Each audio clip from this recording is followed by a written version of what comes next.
Hi friends, welcome to Shilpa's culinary. ಯಾವಾಗಲೂ ಒಂದೇ ಥರ ದೋಸೆ ತಿಂದು ಬೋರ್ ಆಗಿದೆಯಾ? ಇವತ್ತೊಂದು ಡಿಫ್ರೆಂಟ್ ಆಗಿರೋಂಥ ದೋಸೆನ ಮಾಡಿ ತೋರಿಸ್ತಾ ಇದ್ದೀನಿ. ಇದಕ್ಕೆ ಒಂದು ಉದ್ದಿನಬೇಳೆ ಬೇಕಿಲ್ಲ, ಬೇರೆ ಯಾವುದೇ ರೀತಿ ಬೇಳೆಗಳು ಬೇಕಿಲ್ಲ. ರುಬ್ಬದ ಮೇಲೆ ಫರ್ಮೆಂಟೇಷನ್ ಅಂದರೆ ಹುದ್ಕೋದು ಏನು ಬೇಕಾಗಿಲ್ಲ, ಹುಳಿ ಬರ್ಸೋದು ಏನು ಬೇಕಿಲ್ಲ.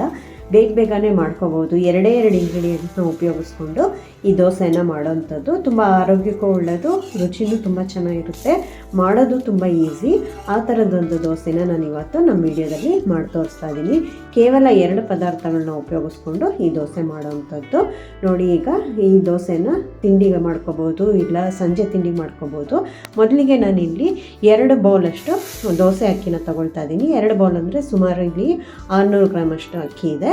ಈ 2 ಬೌಲ್ ಅಕ್ಕಿನ ಚೆನ್ನಾಗಿ ನೀರಿನಲ್ಲಿ 2-3 ಸತಿ ಚೆನ್ನಾಗಿ ತೊಳೆದಿರೋ ಅಕ್ಕಿಗೆ ನಾನೀಗ ನೀರು ಹಾಕಿ ಒಂದು 3 ಗಂಟೆಗಳ ಕಾಲ ನೆನೆಸಿಡ್ತಾ ಇದ್ದೀನಿ.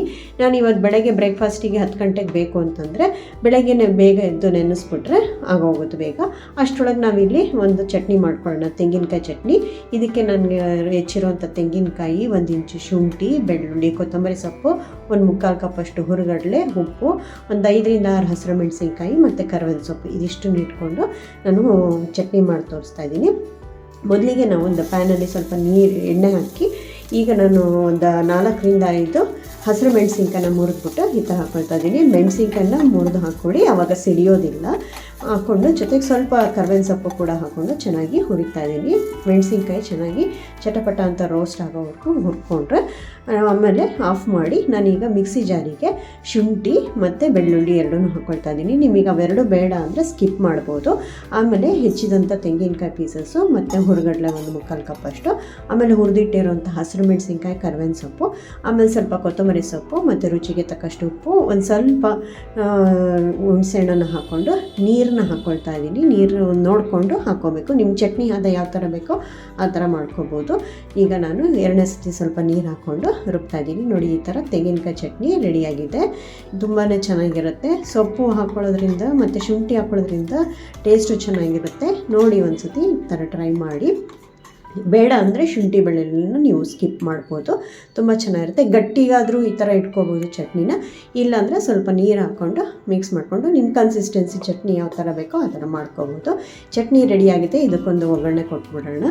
ಸ್ವಲ್ಪ ತೆಂಗಿನ ಎಣ್ಣೆ ಹಾಕ್ಕೊಂಡು ನಾನು ಇಲ್ಲಿ ಸಾಸಿವೆ, ಕಡಲೆಬೇಳೆ, ಉದ್ದಿನಬೇಳೆ 3 ಹಾಕ್ಕೊಂಡು ಸ್ವಲ್ಪ ಒಣಮೆಣಸಿನಕಾಯಿನ ಹಾಕ್ಕೊಂಡು ಚೆನ್ನಾಗಿ ರೋಸ್ಟ್ ಮಾಡ್ಕೊಳ್ತೀನಿ. ಲೋ ಫ್ಲೇಮಲ್ಲೇ ಕಡಲೆಬೇಳೆ, ಉದ್ದಿನಬೇಳೆನ ಹುರ್ಕೋಬೇಕು.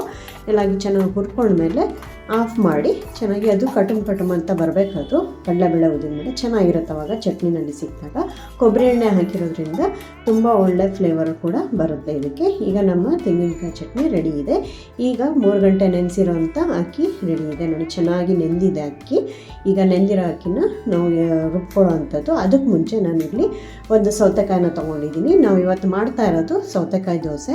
ತುಂಬಾ ಈಸಿ, ತುಂಬಾ ರುಚಿಯಾಗೂ ಇರುತ್ತೆ. ಈಗ ಸೌತೆಕಾಯಿನ ನಾನು ಹಿಂದೆ ಮುಂದೆ ಎರಡನ್ನೂ ಕಟ್ ಮಾಡಿಕೊಂಡು ಅದರದ್ದು ವಿಷ ಎಲ್ಲ ತೆಗ್ದಿದ್ದೀನಿ.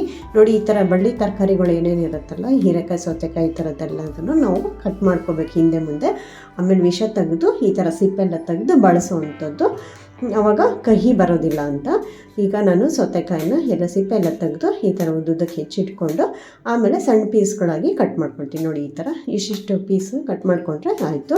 ಈ ಒಂದು ಸೌತೆಕಾಯಿ ಪೂರ್ತಿನೂ ನಾನು ಬಳಸ್ಕೊಳ್ತಾ ಇದ್ದೀನಿ. ಇಲ್ಲಿ 2 ಬೌಲ್ ಅಕ್ಕಿಗೆ 1 ಪೂರ್ತಿ ಸೌತೆಕಾಯಿನ ಹಾಕ್ಕೊಳ್ತಾ ಇದ್ದೀನಿ. ಅಂದರೆ ಯಾವ ಬೌಲಲ್ಲಿ ನಾನು ಅಕ್ಕಿ ತೊಗೊಂಡಿದ್ದೀನಲ್ಲ ಅದೇ ಬೌಲಲ್ಲಿ 2 ಬೌಲ್ ಅಷ್ಟು ಈ ಸೌತೆಕಾಯಿ ಪೀಸ್ನ ಹಾಕ್ಕೊಳ್ತಾ ಇದ್ದೀನಿ. ಒಂದು ಮಿಕ್ಸಿ ಜಾರಿಗೆ ನಾನು 2 ಬೌಲಷ್ಟು ಸೌತೆಕಾಯಿ ಪೀಸ್ನ ಹಾಕ್ಕೊಳ್ತಾ ಇದ್ದೀನಿ. ಸೌತೆಕಾಯಿ ಎಳೆದಿದೆ, ಹಾಗಾಗಿ ನಾನು ಬೀಜ ಏನು ತೆಗೆದಿಲ್ಲ.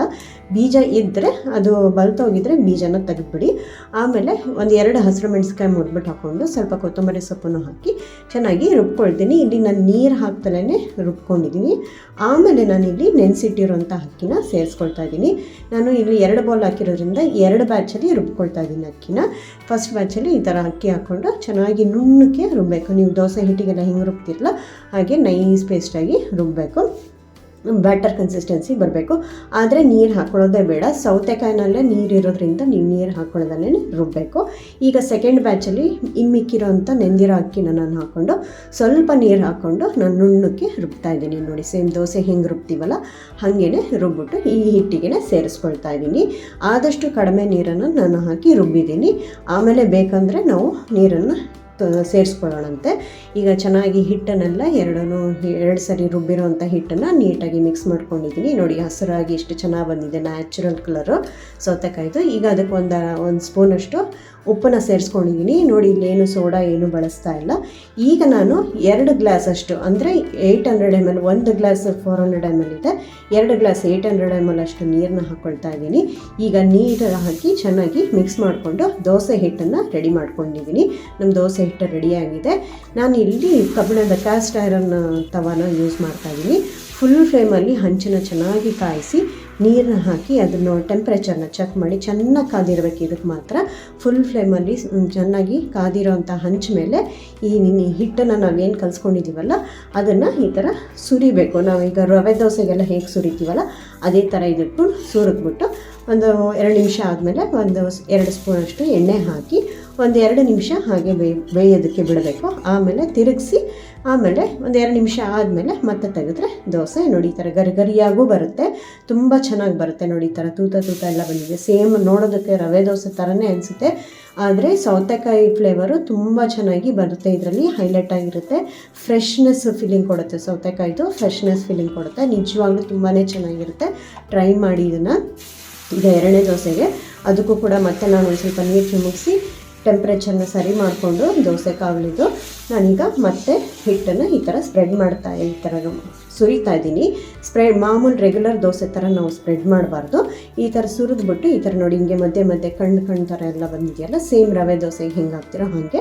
ಆಮೇಲೆ ಒಂದು 2-3 ಸ್ಪೂನು ಎಣ್ಣೆ ಹಾಕಿ ಫುಲ್ ಫ್ಲೇಮಲ್ಲೇ ಇರಬೇಕು. ಯಾವುದೇ ಕಾರಣಕ್ಕೂ ನೀವು ಫ್ಲೇಮ್ನ ಕಡಿಮೆ ಮಾಡಬಾರ್ದು. ಹಂಚು ಚೆನ್ನಾಗಿ ಕಾದಿದ್ರೆ ಮಾತ್ರ ಈ ದೋಸೆ ಚೆನ್ನಾಗಿ ಬರುತ್ತೆ, ಕ್ರಿಸ್ಪಿಯಾಗೂ ಬರುತ್ತೆ. ನೋಡಿ ಒಂದು 2 ನಿಮಿಷ ಹಾಗೆ ಬಿಟ್ಟರೆ ನಿಮಗೆ ಇಲ್ಲೆಲ್ಲ ಕಾಣಿಸ್ತಾ ಇದೆ ದೋಸೆ ಚೆನ್ನಾಗಿ ಕೆಂಪಗಾಗ್ತಾ ಇದೆ. ಒಳ್ಳೆ ರೋಸ್ಟಾಗಿ ಒಳ್ಳೆ ಸೇಮ್ ರವೆ ದೋಸೆ ಥರನೇ ಬರುತ್ತೆ. ಆದರೆ ಅಷ್ಟು ಇಂಗ್ರೀಡಿಯೆಂಟ್ಸ್ ಬೇಕಾಗಲ್ಲ, ರವೆ ದೋಸೆಗೆ ಬೇಕಾಗಿರೋ ಅಷ್ಟು ಇಂಗ್ರೀಡಿಯೆಂಟ್ಸ್ ಬೇಕಾಗಲ್ಲ. ಭಾಳ ಕಡಿಮೆ ಇಂಗ್ರೀಡಿಯೆಂಟ್ಸಲ್ಲಿ ಇಷ್ಟು ಚೆನ್ನಾಗಿ ದೋಸೆ ಮಾಡ್ಬೋದು. ನೋಡಿ ಎಷ್ಟು ಚೆನ್ನಾಗಿ ಬಂದಿದೆ. 2 ನಿಮಿಷ ಆದಮೇಲೆ ತಿರುಗಿಸಾಕಿದ್ದೀನಿ. ಮತ್ತು ಇನ್ನೊಂದು 2 ನಿಮಿಷ ಆದಮೇಲೆ ಉಲ್ಟಾನು ಬೇಯಿಸಿದ್ರೆ 2 ಕಡೆನೂ ಬೇಯಿಸಿದಾಗ ತುಂಬ ಚೆನ್ನಾಗಿ ಬರುತ್ತೆ. ನೋಡಿ ಎಷ್ಟು ಚೆನ್ನಾಗಿ ಬಂದಿದೆ ಅಂತ. ಇಲ್ಲಿ ನೋಡಿ ದೊಡ್ಡದಾಗಿ ಎಷ್ಟು ಚೆನ್ನಾಗಿ ಬಂದಿದೆ. ಕಣ್ಣು ಈ ಥರ ತೂತ ಎಲ್ಲ ಬಂದು ಒಳ್ಳೆ ಲೇಸ್ ಥರ ಬಂದಿದೆ ದೋಸೆ. ಈಗ ನಾನು 3ನೇ ದೋಸೆ ಕೂಡ ಹಾಕಿದ್ದೀನಿ. ನಂದು ಕಾವಲಿ ದೊಡ್ಡದಿರೋದ್ರಿಂದ ಸ್ವಲ್ಪ ಆ ಕಡೆ ಈ ಕಡೆ ಎಲ್ಲ ಸ್ವಲ್ಪ ತಿರುಗಿಸ್ತಾ ಇದ್ದೀನಿ, ಕಾವು ಎಲ್ಲ ಕಡೆನೂ ಬರಲಿ ಅಂತ ಹಂಚಿಗೆ. ಈಗ ದೋಸೆ ಹಾಕಿದ್ದೀನಿ ಮತ್ತು ತಿರುಗಿಸ್ತಾ ಇದ್ದೀನಿ. ನೋಡಿ ಎಷ್ಟು ಚೆನ್ನಾಗಿ ಬಂದಿದೆ. ಸೇಮ್ ರವೆ ದೋಸೆ ಥರನೇ ಕಾಣಿಸುತ್ತೆ. ರುಚಿ ಮಾತ್ರ ಅದಕ್ಕಿಂತ ಇನ್ನೂ ತುಂಬ ಚೆನ್ನಾಗಿರುತ್ತೆ, ಯಾಕೆಂದರೆ ನಾವು ಸೌತೆಕಾಯಿ ಹಾಕಿದ್ದೀವಿ. ತುಂಬ ಚೆನ್ನಾಗಿರುತ್ತೆ. ಕೊತ್ತಂಬರಿ ಸೊಪ್ಪು, ಹಸಿರು ಮೆಣಸಿನಕಾಯಿ ಹಾಕಿರೋದ್ರಿಂದಲೂ ಒಂಥರ ಚೆನ್ನಾಗಿ ಫ್ಲೇವರ್ ಸ್ಪೈಸಿನೆಸ್ ಬಂದಿರುತ್ತೆ. ಸ್ವಲ್ಪ ತುಂಬ ಚೆನ್ನಾಗಿ ಬಂದಿದೆ ನೋಡಿ ದೋಸೆ.